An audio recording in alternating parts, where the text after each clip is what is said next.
जगन्नाथ सांग मैंने आम हूँ विशाल जाइलु काली तो खाता पेन रखिदेबू तोर यहाँ दरकार अच्छे आम से झगड़ा लगे तो छाड़ू बिरियानी चावल मुझे आनी 130 टंका केजी से विश्वास करेंगे 110 टंका केजी अच्छी 110 टंका भी 100 टंका अच्छी भूल करते पेन बटर आनते से है सरसो तेल गोटे लिटर आनले हाँ 166 पड़ता नहीं आसले आउ ये कम रेट था फर्चून लोग चलो आउ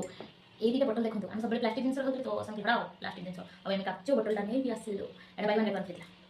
यही हूँ भल जिन आनलु यहाँ हूँ कहीं दबा नहीं आम हूँ निजे खाइबू कहीं मो पतिदेव टे खाई जाऊँ तो से आम खेलिकी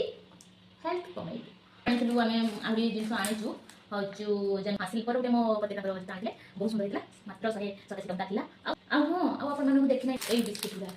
मैंने बहुत सुंदर बहुत सुंदर लगे बहुत सुंदर भल जिन अच्छी आपको देखिए देखिए यहीटा देखते यहाँ यहाँ यहाँ और जानते हैं प्राइस केते टंका बहुत कम जो मैंने सब विशाल लाइफ जानते हैं प्राइस केते कम बहुत अवेलेबल 4 पड़ती ये कम आप प्राइस जानते हैं मत कमेंट करके कहूँ